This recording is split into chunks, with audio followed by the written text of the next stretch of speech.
Today, I brought you along with me so I can tell you the story of the vampire of Lafayette. In the cemetery is closed for burials, and as you'll see, you have to be careful where you walk because in between some burials, there are people, and you have to step carefully.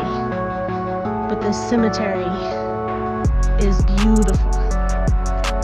Nestled in the town of Lafayette, there's no fence on one side, so actually this cemetery is quite unique because it's open till 10 o'clock.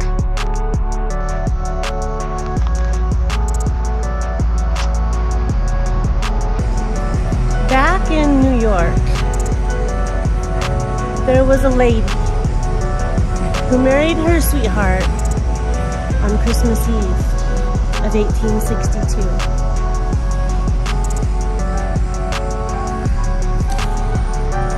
He was a miner and a businessman named Lafayette Miller. A few months later, they hopped on an oxen-covered wagon train of 6 bound for Colorado.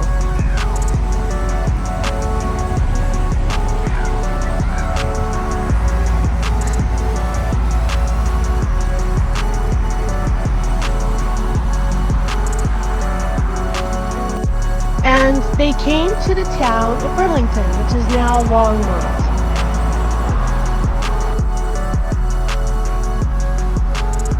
They acquired 160 acres of land and began to farm. In 1874, they moved to Boulder, where her husband wanted to open and run a butcher shop with her brother, and he became the town's trustee. Tragically, Lafayette passed in 1878, and Mary and her brother, John Foote, moved back to the farm with her 6 small children.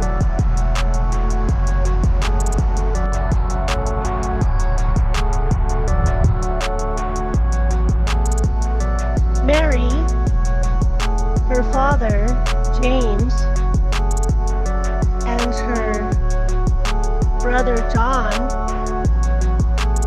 ran the farm, and then in 1884 a coal vein was found on their land, and that led to the coal mining industry beginning in Lafayette.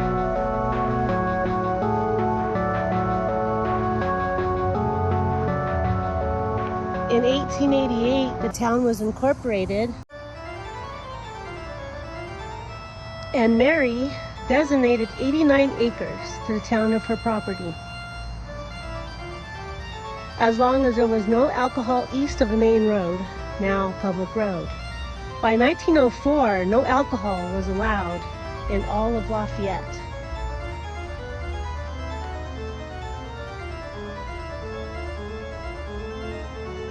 In 1900, a fire burned the business district, yet Mary continued on, starting and becoming president of the first bank.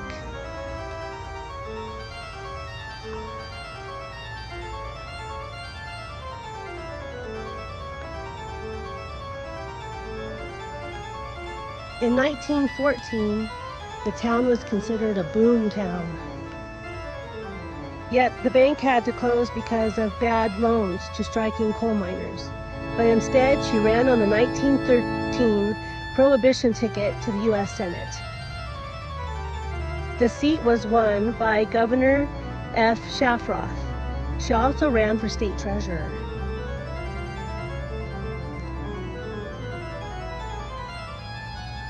She was considered a very strong and keen businesswoman. Miller passed in 1921 at her daughter-in-law's house. here in Lafayette. The town continued to thrive, and the coal mining industry kept the town alive. And through the 30s and 50s, the coal mining industry was closed to turn to natural gas.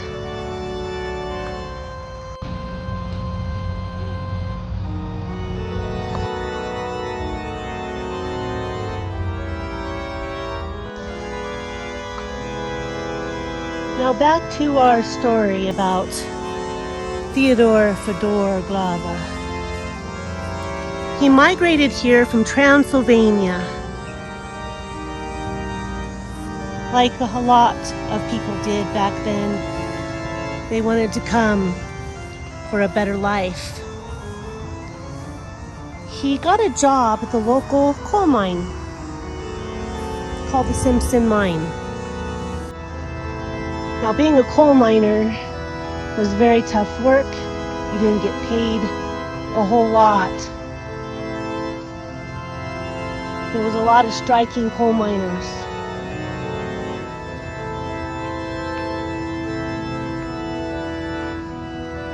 Mines collapsed and killed people often.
Well, it was 1918,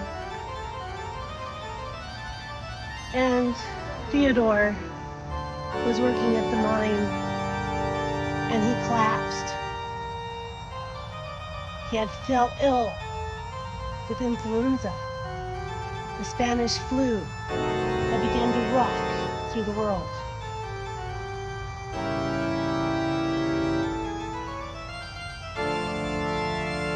He got better after a few days and was seen uptown,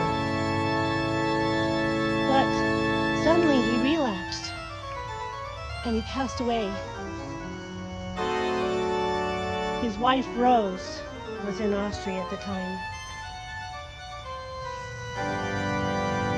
His obituary stated that he had passed suddenly with influenza, and that they were going to bury him that day, which they often did back then because there was no embalming. You had to bury your dead right away.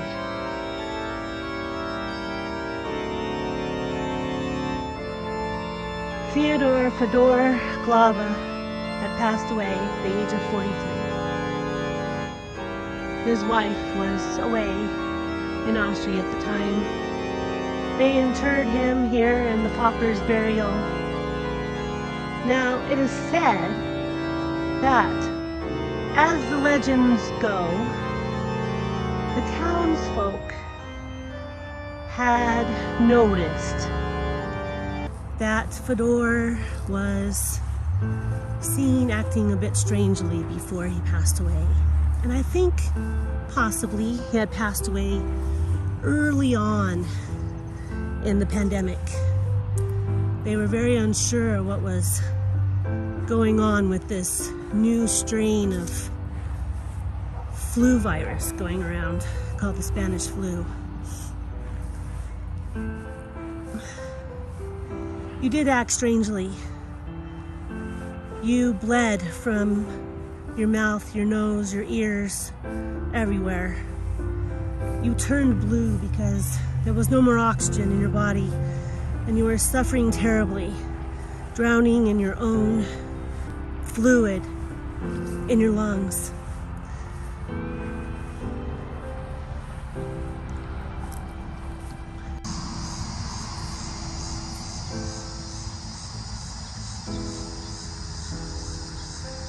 Well, back in those days, they thought people who acted strangely before they passed away were vampires, witches, or zombies.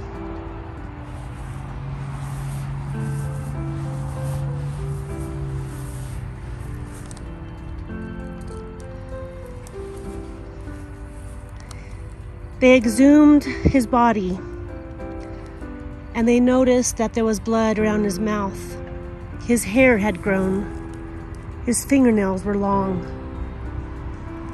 And of course, his teeth looked a little longer like fangs, which tends to happen when you bury a body. They pushed a stake through his heart and they reburied him. They brought a slab of concrete and they etched his name into the concrete with a nail. This is the grave of Theodore Fedor Glava. Just a poor man working in a mine with his wife Rose. From the stake in his body grew this tree. It's a beautiful tree.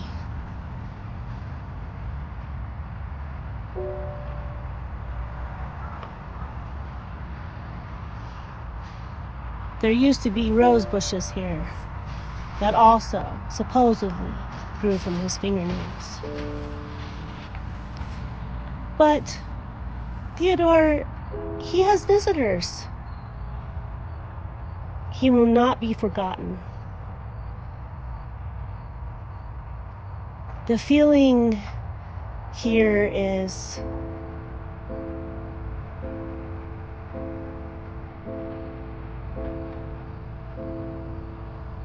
he doesn't really care. He doesn't really care if they think you're a vampire. I mean, he probably wasn't too happy at the time, but he has many visitors now. He has people stop by just to look at him, look at his grave, maybe read his story like I have. Now, if you look at his grave stone, it says, +2 Romanian, Trantadir, born in Bovina. And then it says T. Fedor Glava, born in Transylvania. Austro Ungaria, December, died 1918. The second line, Trantadir, might be for a man named John Trantadir, who also died of influenza on December 6th.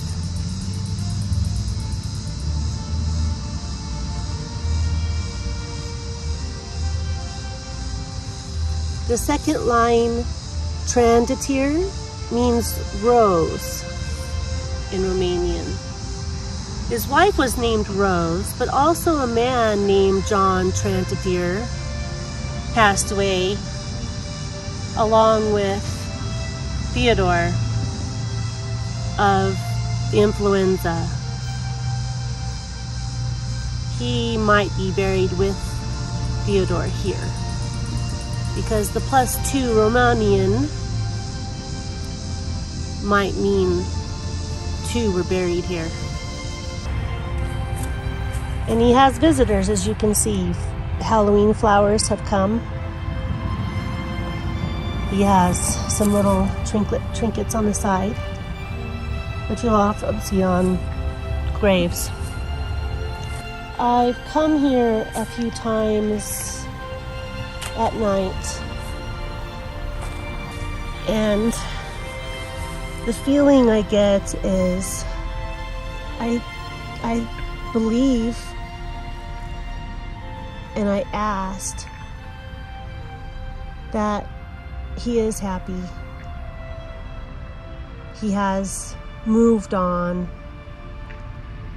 He's done other spiritual lives that we all lead. There is paranormal evidence that he may come back.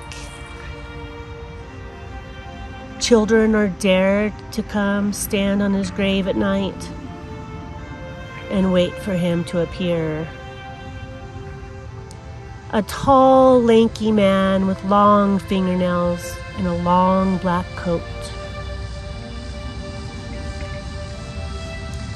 There are ghostly voices heard in this cemetery, dancing lights. But of course, as you can see, there's a lot of spirits here.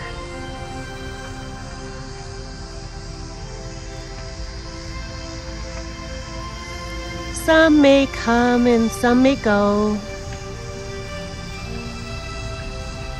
Some may want to scare you, and some may not care. But I like telling the story, and I hope you enjoyed, along with me, visiting Theodore Fodor Glava from Transylvania.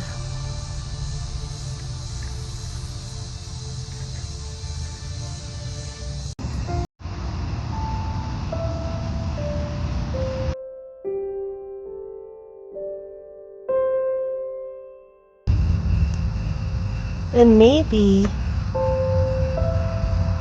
just maybe,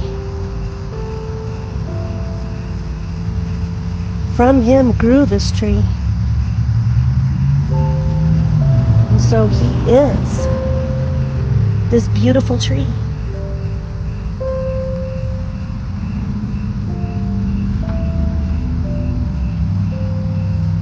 What an amazing story.